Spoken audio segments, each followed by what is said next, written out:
அதாவது எல்லாரும் எதிர்பார்த்திருந்து பட் ஜெய்ஸ்வால் நான் இருக்கேன்டா, நான் யங்ஸ்டர்லடா, எனக்கும் கொஞ்சம் மெச்சூர் வந்து Karun Nair dear cricket give me one more chance அப்படின்னு ட்வீட் பண்ண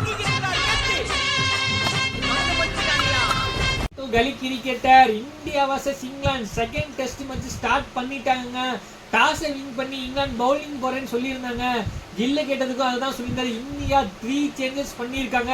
ஒரு டெஸ்ட் மேட்சுக்கும் அடுத்த டெஸ்ட் மேட்சுக்கும் கேப்ல 3 சேஞ்சஸ் தேவையான்னு சொல்லிட்டு எக்கச்சக்கமான கேள்விகள் இருக்குங்க. அதாவது எல்லாரும் எதிர்பார்த்திருந்து ஹர்ஷ்தீப் சிங் ஆடுவார் பும்ராவுக்கு பதில, ஏன்னா ஒர்க் லோடு ஜாஸ்தியா இருக்கு.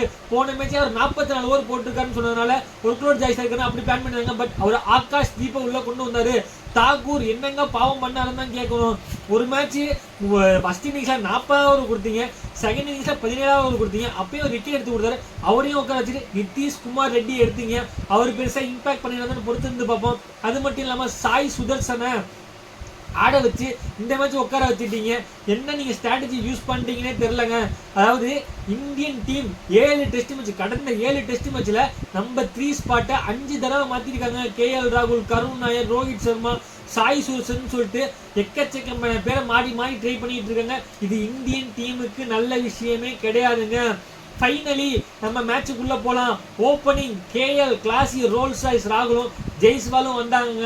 நல்ல ஸ்டார்ட் கிடைக்கும் நினைச்சுக்கிட்டு இருந்தோம். கேஎல் ராகுல் 26 பால் ஆடி 2 ரன்னுக்கு அவுட் ஆயிட்டாருங்க. இன்சைட் ஆடுவாரு. பட் ஜெய்ஸ்வால் நான் இருக்கேன்டா, நான் யங்ஸ்டர்லடா, எனக்கும் கொஞ்சம் மெச்சூர் வந்துருச்சுன்னு சொல்லிட்டு 87 ரன் சேர்த்தாரு. யாரோட? இந்தியாவின் தங்க மகன் prince, Indian captain Shubman kill.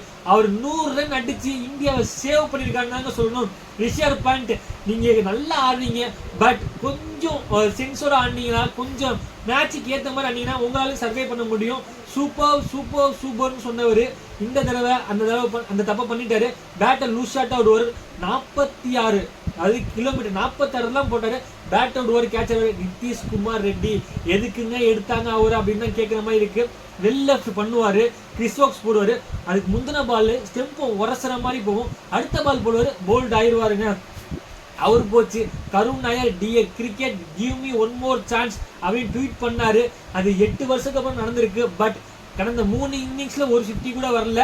அது நம்ம அவரை குறை சொல்லல, பட் இருந்தாலும் அந்த வெறி இருக்கணுங்க. 8 வருஷமா காத்திருந்தேன்னா அந்த காத்திருப்புக்கும் அந்த பசிக்கும் நான் தீனி போட்டுக்கணும்னு சொல்லி விளாண்டுக்கணும். அட்லீஸ்ட் ஒரு 50 அல்லது ஒரு 100 போட்டுருந்தா கொஞ்சம் டீம் மேனேஜருக்கு சப்போர்ட்டா இருக்குங்க. அதே மாதிரி இங்கிலாந்து பவுலிங் யூனிட், அதாவது ஃபர்ஸ்ட் செஷன் வந்து இந்தியா இங்கிலாந்து ஷேரிடா இருந்துச்சு. செகண்ட் செஷன் இந்தியா டாமினேஷன் பண்ணாங்க. கில்லும் சுமன் கில்லும் சேர்ந்து வந்தாங்கடா, நாங்களும் வருவோம்டா, கம்பேக் கொடுப்பலான்னு சொல்லி தேர்ட் செஷன் உள்ள வந்தாங்க. கண்டினியூவா 2 விக்கெட் பண்டையும் நிதிஷ் ரெட்டிக்கும் தூக்குனாங்க. பட் ஜடேஜா ஏன் அவர் நம்பர் 1 ஆல்ரவுண்டர் இன் டெஸ்ட்லன்னு சொல்லி ஒன்ஸ் அகைன் ப்ரூவ் பண்ணிருக்காருங்க. இதை தாண்டா நீங்க பண்ணணும். லோயர் மிடில் ஆர்டர் கேம் சென்ஸோட ஆடுங்க. முகமது சிராஜா இருக்கட்டும், ஆகாஷ் தீபா இருக்கட்டும், பிரதீப் கிருஷ்ணாவா இருக்கட்டும், நீங்க ஒன்றும் பண்ண தேவையில்ல. உங்களுக்கு நான் ஸ்டேக்கில் இருக்குது Ravindra Jadeja, Indian test number 1 allrounder. அவருக்கு எந்த எடுத்து கொடுத்தா மட்டும் போதும். இப்போதைக்கு இந்திய நாள் முடியல 310க்கு 5ன்னு சொல்லி கேப்டன் சுமன் கில்லும் 112 ரன்லையும் ஜடேஜாவும் இருக்காங்க. இந்த நாள் இந்த முடிஞ்சிருச்சு. நம்ம டே 2 அனலிஸ்ட் நாளைக்கு பார்ப்போம். இந்த வீடியோ பிடிச்சா லைக் பண்ணுங்க. கிரிக்கெட் பார்க்குறவங்க ஷேர் பண்ணுங்க. மறக்காம சப்ஸ்கிரைப் பண்ணுங்க. Thank you guys.